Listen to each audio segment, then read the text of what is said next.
మనం ముగ్గురికి ఇప్పుడు అభినందనలు తెలుపవలసిన అవసరం ఉన్నది.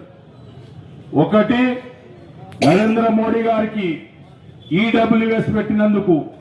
రెండోది, రేవంత్ రెడ్డి సార్ గారు 42% రిజర్వేషన్ ఇస్తా అని దాన్ని కోర్టు ఆపేసినందుకు. మూడోది, హైకోర్టు మనకు స్టే విధించడం వల్ల ఇలా ముగ్గురికి అభినందనలు, ధన్యవాదాలు తెలపాలి. ఎందుకంటే మనమందరం చెట్టుకొకరి పుట్టకొకరుకుంటిమి.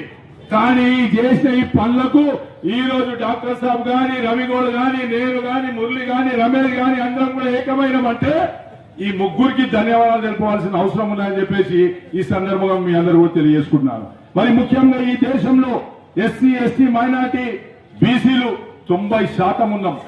90% ఏడున్నాం మనం. 90% ఈరోజు జూటా కేసులు పెట్టుకొని జైళ్లలో ఉన్నాం.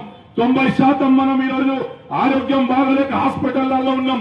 90% ఏడున్నాం మనం. ఈరోజు ఎవరైతే ధనవంతులు ఉన్నారో, ఎవరైతే అగ్రవర్ణాలు ఉన్నారో వాళ్ళ ఫ్యాక్టరీలలో లేబర్ గా పనిచేస్తున్న సంగతి మనం చెప్పుకోవాల్సిన అవసరం ఉన్నది. 90% ఏడున్నాం మనం. మనం ఈరోజు విద్య కోసం రోడ్ల మీద నిలబడే పరిస్థితి ఉన్నది.